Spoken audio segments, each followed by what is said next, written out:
खुदा यीशु मसीह ने सलीब पर ये तीसरा कलमा अपने मुँह मुबारक से कहा। यूहन्ना की इंजील उसका 19वां बाब उसकी 26वीं और 27वीं आयत। ऐ औरत देख तेरा बेटा ये है, देख तेरी माँ ये है। ये कलमा मोहब्बत और फ़र्ज शनासी का कलमा है। मुक़द्दसा मरियम इल्म अलहियात की रोशनी में सबसे पहले हम इस बात को देखते हैं। मुक़द्दसा मरियम की मखसूसियत बाहसियत नजात दहिंदा की माँ, जिसका जिक्र पैदाइश 30 बाब उसकी 15वीं आयत में किया गया है, जहाँ उसे औरत के लक़ब से नवाजा गया है। मैं तेरे और औरत के दरमियान और तेरी नस्ल और औरत की नस्ल के दरमियान अदावत डालूंगा। वो तेरे सर को कुचलेगा और तू उसकी एड़ी पर काटेगा। ये पेशन गोई मुक़द्दसा मरियम से खुदम यीशु मसीह की पैदाइश और सलीबी मौत के वसीला से पूरी हुई, जहाँ उसने शैतान के सर को कुचला। आए औरत के लिए यूनानी लफ्ज़ गोनाए आया है, जिसका तर्जमा रिस्पेक्टेड लेडी या मुअज़्ज़ज़ खातून किया गया है, जो बेहद काबिल इज़्ज़त और एहतराम शख्सियत को मुखातब करने के लिए इस्तेमाल किए गए। आए औरत देख तेरा बेटा ये है। आए औरत इसे यानी यूहन्ना को बतौर बेटा कबूल कर, इसकी हिफाजत को कबूल कर। इस दुख में मसीह खुदावंद का अपनी माँ को तसल्ली देना लाज़िम था। देख तेरी माँ ये है।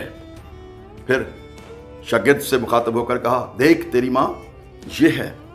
तू इसे माँ की तरह कबूल कर, इससे माँ की तरह सलूक कर, इसे अपनी माँ की तरह मोहब्बत कर। मसीह की माँ की हिफाजत की जिम्मेदारी यूहन्ना के लिए बाइस फ़ख्र थी और यूहन्ना इस फ़ख्र से सरफराज किया गया। इस कलमा से हम बहुत सी बातों को सीखते हैं, लेकिन चंद एक बातें बयान करना चाहता हूँ। पहली बात, मसीह खुदावंद की फ़र्ज शनासी। अपने बड़े फ़र्ज को खुदा यीशु मसीह सलीब पर नहीं भूले, अपने दुखों में भी अपनी जिम्मेदारी को महसूस किया। मसीह अपने दुनियावी तल्लुकात को नहीं भूला, अपने अजीज़ों से मोहब्बत का इजहार किया, खानदान और घर की मोहब्बत की जिम्मेदारी को पूरा किया। जिस्मानी आराम और हिफाजत के लिए माँ की फ़िक्र सलीब पर उसको थी। ये कलमा मसीह को अपने लोगों के लिए जिस्मानी और रूहानी पुरमोहब्बत फ़िक्र की अक्कासी करता है। ये अपने लोगों की बेहतरी और फलाह का इजहार है। दूसरी बात, ये कलमा 5वें हुक्म की तकमील है।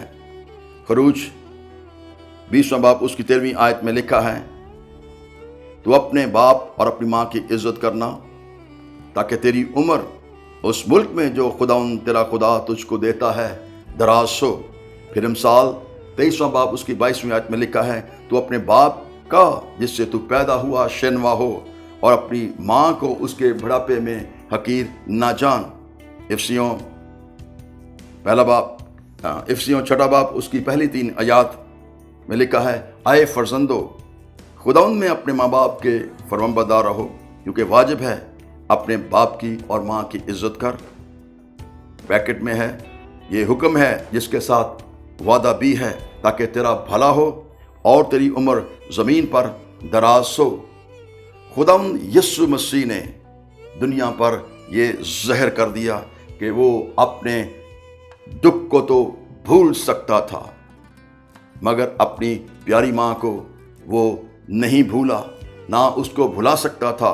वो माँ जिसने खुदावंद यीशु मसीह की पैदाइश के दिन से उसके लिए हजारों जतन किए।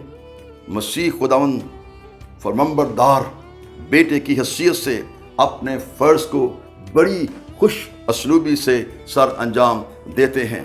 मसीह खुदावंद ने अपने वालिदैन का ख्याल रखा, उनके ताबे रहा और 30 बरस उनकी खिदमत में गुजार दिए। आज भी इस अज़ियतनाक हालत में उसे अपनी माँ की फ़िक्र है, उसे अपनी माँ याद है। फरमाया कि माँ, मुझे अपनी फ़िक्र नहीं, अगर है तो सिर्फ तेरी जान की। मैं आज भी तेरी खिदमत, मोहब्बत और शफकत का कदरदान हूँ। मैं तुझे ना भूला हूँ और ना भूल सकता हूँ। यह कलमा खिदमत करने वालों के लिए एक ज़बरदस्त चैलेंज है, जो अपनी खादमाना और बशारती खिदमत में इतने मसरूफ़ हो जाते हैं कि उन्हें घर तक याद नहीं रहता। ऐसे गाफिल नौजवानों के लिए खुदावंद यीशु का किरदार चैलेंज की हैसियत रखता है, जो अपनी खिदमत के दौरान दुनियावी जिम्मेदारियों को भूल जाते हैं।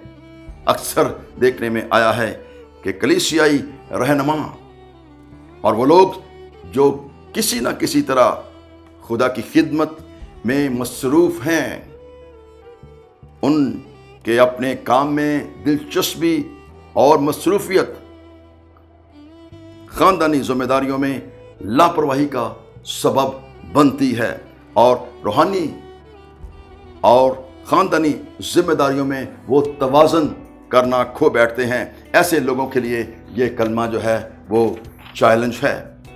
खुदावंद खुद एक बड़े मिशन पर काम कर रहा था। इंसान के गुनाह का कफारा उसकी रूहानी